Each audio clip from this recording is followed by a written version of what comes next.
Fellow Americans, good morning.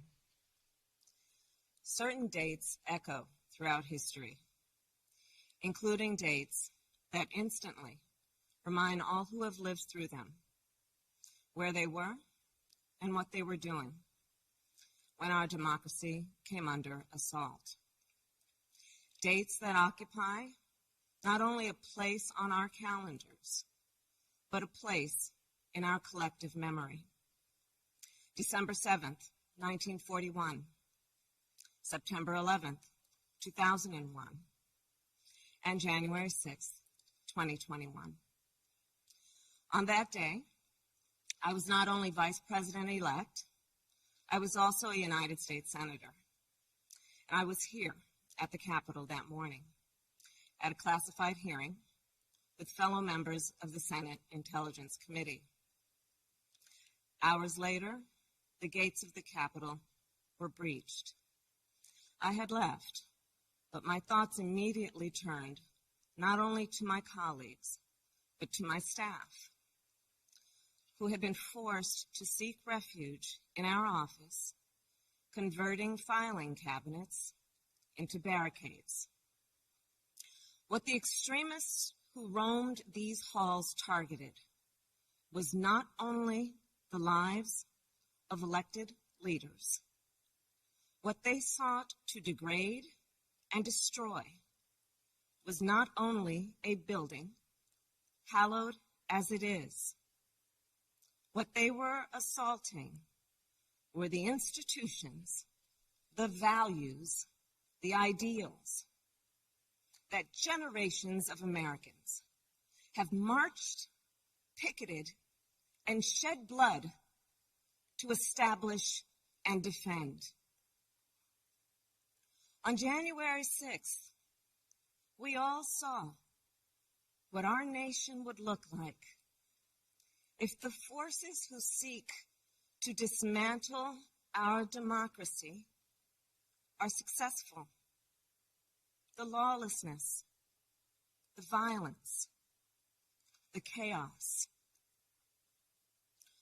What was at stake then and now is the right to have our future decided the way the Constitution prescribes it, by we, the people, all the people. We cannot let our future be decided by those bent on silencing our voices, overturning our votes, and peddling lies and misinformation by some radical faction that may be newly resurgent, but whose roots run old and deep. When I meet with young people, they often ask about the state of our democracy, about January 6th. And what I tell them is January 6th reflects the dual nature of democracy, its fragility and its strength. You see, the strength of democracy is the rule of law. The strength of democracy is the principle that everyone should be treated equally, that elections should be free and fair, that corruption should be given no quarter. The strength of democracy is that it empowers the people. And the fragility of democracy is this, that if we are not vigilant, if we do not defend it, democracy simply will not stand. It will falter and fail. The violent assault that took place here, the very fact of how close we came to an election overturned, that reflects the fragility of democracy. Yet, the resolve I saw in our elected leaders when I returned to the Senate chamber that night, their resolve not to yield, but to certify the election, their loyalty not to party or person, but to the Constitution of the United States. That reflects its strength. And so, of course, does the heroism of the Capitol Police, the D.C. Metropolitan Police Department, the National Guard, and other law enforcement officers who answered the call that day, including those who later succumbed to wounds, both visible and invisible. Our thoughts are with all of the families who have lost a loved one. You know, I wonder, how will January 6th come to be remembered in the years ahead? Will it be remembered as a moment that accelerated the unraveling of the oldest, greatest democracy in the world? Or a moment when we decided to secure and strengthen our democracy for generations to come? The American spirit is being tested.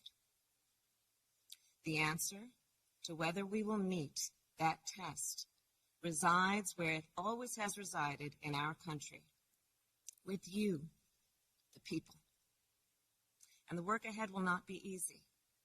Here in this very building, a decision will be made about whether we uphold the right to vote and ensure free and fair elections. Let's be clear. We must pass the voting rights bills that are now before the Senate. And the American people must also do something more. We cannot sit on the sidelines. We must unite in defense of our democracy in order to form a more perfect union, establish justice, ensure domestic tranquility, provide for the common defense, promote the general welfare, and secure the blessings of liberty to ourselves and to our prosperity and posterity. That is the preamble of the Constitution that President Biden and I swore an oath to uphold and defend. And that is the enduring promise of the United States of America. My fellow Americans, it is my honor to introduce a public servant with the character and fortitude to meet this moment, a leader whose life's work has been moving our nation toward that more perfect union, President Joe Biden.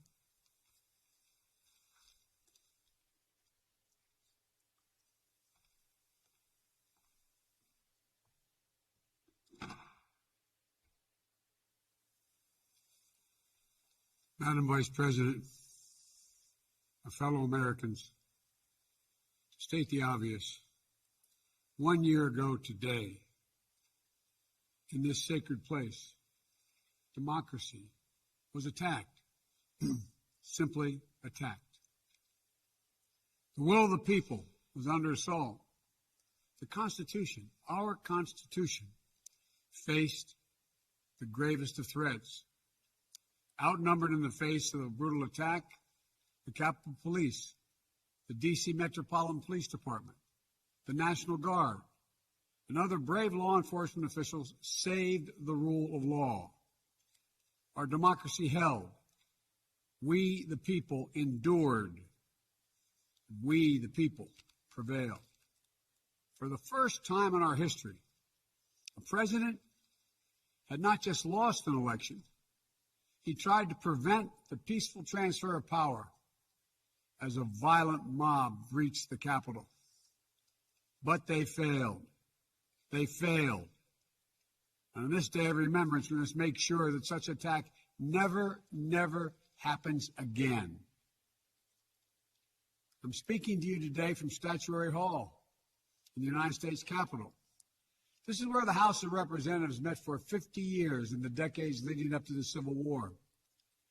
This is on this floor where young Congressman of Illinois, Abraham Lincoln, sat at desk 191 Above him, above us, over that door leading into the rotunda, is a sculpture depicting Cleo, the muse of history.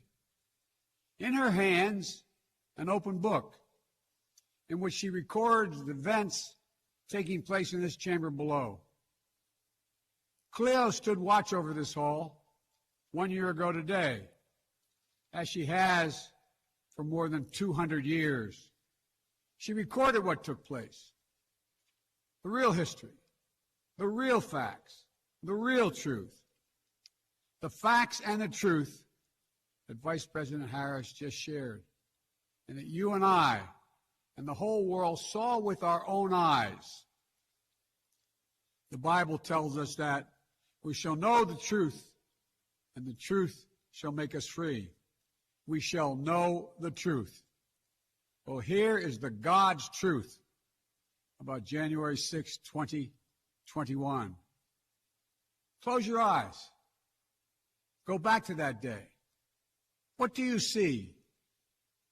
Rioters rampaging, waving for the first time inside this Capitol Confederate flag that symbolized the cause to destroy America, to rip us apart. Even during the Civil War, that never, ever happened.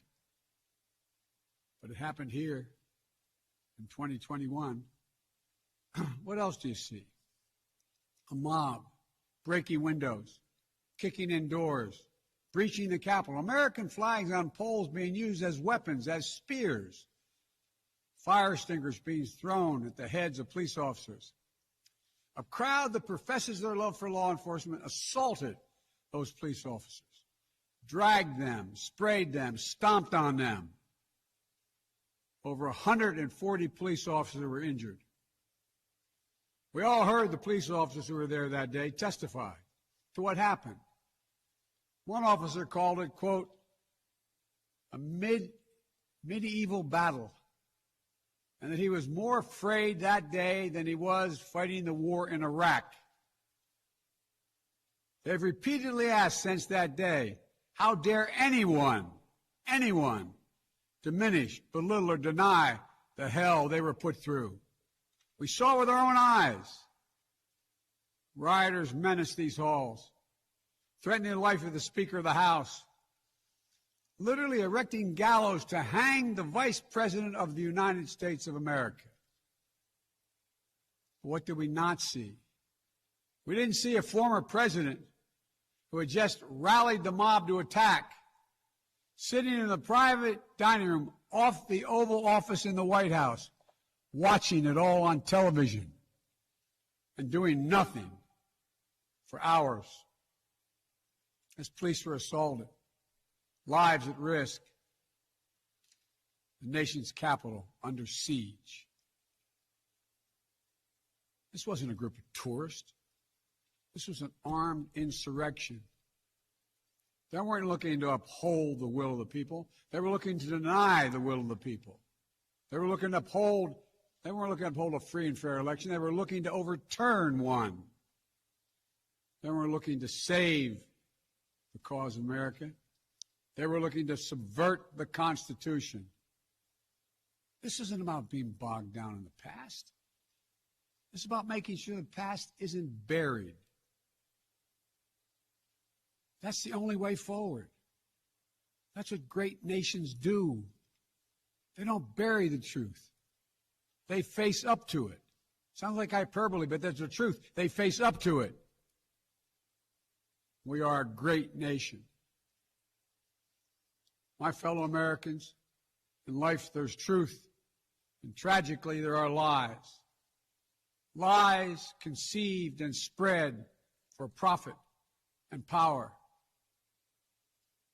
We must be absolutely clear about what is true and what is a lie. And here's the truth. The former President of the United States of America has created and spread a web of lies about the 2020 election. He's done so because he values power over principle, because he sees his own interest is more important than his country's interest, than America's interest. And because his bruised ego matters more to him than our democracy or our Constitution, he can't accept he lost, even though that's what 93 United States senators, his own attorney general, his own vice president, governors and state officials in every battleground state have all said he lost. That's what 81 million of you did as you voted for a new way forward. He has done what no president in American history, the history of this country, has ever done. He refused to accept the results of an election and the will of the American people. Well, some courageous men and women in the Republican Party are standing against it, trying to uphold the principle of that party. Too many others are transforming that party into something else. They seem no longer to want to be the party of Lincoln, Eisenhower, Reagan, the Bushes. But whatever my other disagreements are with Republicans who support the rule of law and not the rule of a single man, I will always seek to work together with them to find shared solutions where possible. Because if we have a shared belief in democracy, then anything is possible. Anything. And so at this moment, we must decide, what kind of nation are we going to be? Are we going to be a nation that accepts political violence as a norm? Are we going to be a nation where we allow partisan election officials to overturn the legally expressed will of the people? Are we going to be a nation that lives not by the light of the truth, but in the shadow of lies? We cannot allow ourselves to be that kind of nation. The way forward is to recognize the truth and to live by it. The big lie being told by the former president and many Republicans who fear his wrath is that the insurrection in this country actually took place on Election Day, November 3rd, 2020. Think about that. Is that what you thought? Is that what you thought when you voted that day? Taking part in an insurrection? Is that what you thought you were doing? Or did you think you were carrying out your highest duty as a citizen and voting? The former president's supporters are trying to rewrite history. They want you to see Election Day as the day of insurrection. And the riot that took place here on January 6th as a true expression of the will of the people. Can you think of a more twisted way to look at this country, to look at America? I cannot. Here's the truth. The election of 2020 was the greatest demonstration of democracy in the history of this country. More of you voted in that election than have ever voted in all of American history. Over 150 million Americans went to the polls and voted that day. In a pandemic, some at great risk to their lives. They should be applauded, not attacked. Right now, in state after state, new laws are being written, not to protect the vote, but to deny it. Not only to suppress the vote, but to subvert it. Not to strengthen or protect our democracy, but because the former president lost, instead of looking at the election results from 2020 and saying they need new ideas or better ideas to win more votes, the former president and his supporters have decided the only way for them to win is to suppress your vote and subvert our elections. It's wrong. It's undemocratic. And frankly, it's un-American. The second big lie being told by the former president and his supporters is that the results of the election of 2020 can't be trusted. The truth is that no election in American history has been more closely scrutinized or more carefully counted. Every legal challenge questioning the results in every court in this country that could have been made was made and was rejected, often rejected by Republican-appointed judges, including judges appointed by the former president himself, from state courts to the United States Supreme Court. Recounts were undertaken in state after state. Georgia counted its results 3 times, with 1 recount by hand. Phony partisan audits were undertaken long after the election in several states. None changed the results. And in some of them, the irony is the margin of victory actually grew slightly. So let's speak plainly about what happened in 2020. Even before the first ballot was cast, the former president was preemptively sowing doubt about the election results. He built his lie over months. It wasn't based on any facts. He was just looking for an excuse, a pretext, to cover for the truth. He's not just a former president. He's a defeated former president. Defeated by a margin of over 7 million of your votes in a full and free and fair election. There is simply zero proof the election results were inaccurate. In fact, in every venue where evidence had to be produced, an oath to tell the truth had to be taken, the former president failed to make his case. Just think about this. The former president and his supporters have never been able to explain how they accept as accurate the other election results that took place on November 3rd.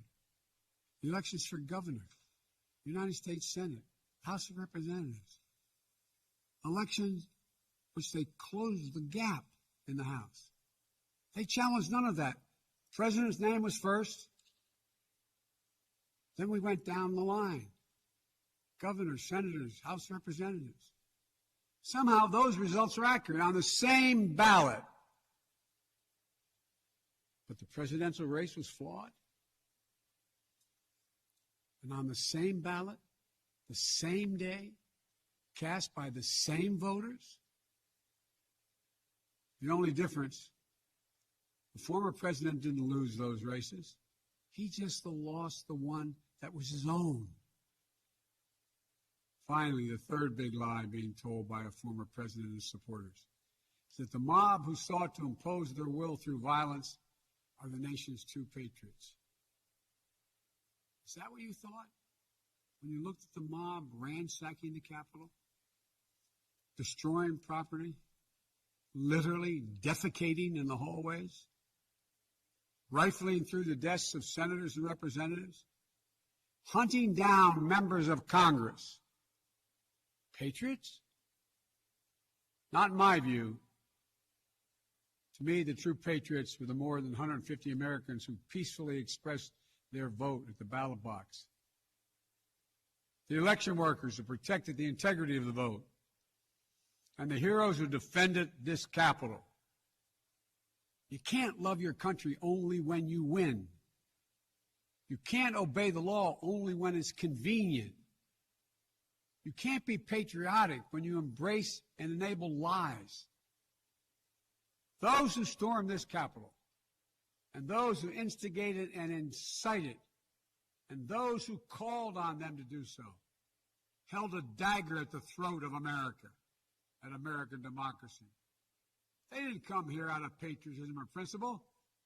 They came here in rage, not in service of America, but rather in service of one man. Those who incited the mob, the real plotters who were desperate to deny the certification of this election, defy the will of the voters. But their plot was foiled. Congressmen, Democrats, Republicans stayed. Senators, representatives, staff, they finished their work the Constitution demanded. They honored their oath to defend the Constitution against all enemies, foreign and domestic. Look, folks, now it's up to all of us, to we the people, to stand for the rule of law, preserve the flame of democracy, to keep the promise of America alive. The promise is at risk, targeted by the forces that value brute strength over the sanctity of democracy, fear over hope, personal gain over public good. Make no mistake about it, we're living at an inflection point in history, both at home and abroad. We're engaged anew in a struggle between democracy and autocracy, between the aspirations of the many and the greed of the few, between the people's right of self-determination and self-seeking autocrat. From China to Russia and beyond, they're betting that democracy's days are numbered. They've actually told me democracy is too slow, too bogged down by division to succeed in today's rapidly changing, complicated world. And they're betting America will become more like them and less like us. They're betting America is a place for the autocrat, the dictator, the strongman. I do not believe that. That is not who we are. That is not who we have ever been. And that is not who we should ever be. Our founding fathers, as imperfect as they were, set in motion an experiment that changed the world, literally changed the world. Here in America, the people would rule. Power would be transferred peacefully, never at the tip of a spear or the barrel of a gun. They committed to paper an idea that they couldn't live up to, but an idea that couldn't be constrained. Yes, in America, all people are created equal. But reject the view that if you succeed, I fail. If you get ahead, I fall behind. If I hold you down, I somehow lift myself up. The former president who lies about this election and the mob that attacked this Capitol could not be further away from the core American values. They want to rule, or they will ruin. Ruin what our country fought for at Lexington and Concord, at Gettysburg and Omaha Beach, Seneca Falls, Selma, Alabama. What we were fighting for? The right to vote, the right to govern ourselves, the right to determine our own destiny. With rights come responsibilities. Responsibility to see each other as neighbors. Maybe we disagree with that neighbor, but they're not an adversary. Responsibility to accept defeat. Then get back in the arena and try again the next time to make your case. Responsibility to see that America is an idea. An idea requires vigilant stewardship. As we stand here today, 1 year since January 6, 2021, the lies that drove the anger and madness we saw in this place, they have not abated. So we have to be firm, resolute, and unyielding in our defense of the right to vote and to have that vote counted. Some have already made the ultimate sacrifice in this sacred effort. Jill and I have mourned police officers in this Capitol Rotunda not once but twice in the wake of January 6th. Once to honor Officer Brian Sicknick, who lost his life the day after the attack, and a second time to honor Officer Billy Evans, who lost his life defending this Capitol as well. We think about the others who lost their lives and were injured, and everyone living with the trauma of that day, from those defending this Capitol, to members of Congress in both parties and their staffs, to reporters, cafeteria workers, custodial workers, and their families. Don't kid yourself. The pain and scars from that day run deep. I've said it many times, and it's no more true or real than we think about the events of January 6th. We are in a battle for the soul of America. A battle that by the grace of God and the goodness and gracious and greatness of this nation, we will win. Believe me, I know how difficult democracy is, and I'm crystal clear about the threats America faces. But I also know that our darkest days can lead to light and hope. From the death and destruction, as the Vice President referenced in Pearl Harbor, came the triumph over the forces of fascism. From the brutality of Bloody Sunday on the Edmund Pettus Bridge came historic voting rights legislation. So now let's step up, write the next chapter in American history, where January 6th marks not the end of democracy, but the beginning of a renaissance of liberty and fair play. I did not seek this fight brought to this Capitol 1 year ago today, but I will not shrink from it either. I will stand in this breach. I will defend this nation. And I will allow no one to place a dagger at the throat of democracy. We will make sure the will of the people is heard, that the ballot prevails, not violence, that authority in this nation will always be peacefully transferred. I believe the power of the presidency and the purpose is to unite this nation, not divide it, to lift us up, not tear us apart. See, about us, not about me. Deep in the heart of America burns a flame, lit almost 250 years ago, of liberty, freedom, and equality. This is not a land of kings or dictators or autocrats. We're a nation of laws, of order, not chaos, of peace, not violence. Here in America, the people rule through the ballot, and their will prevails. So let us remember, together, we're one nation, under God, indivisible. That today, tomorrow, and forever at our best, we are the United States of America. God bless you all. May God protect our troops.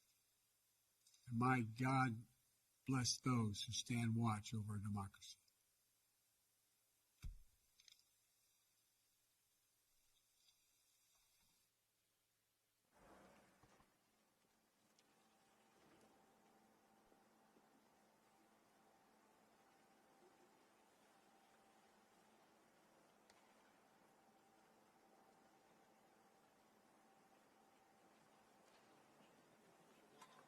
All right, Paul. You come this way, guys. Come out. Sir, yes, sir. All right, see you, Matt. See you, Matt.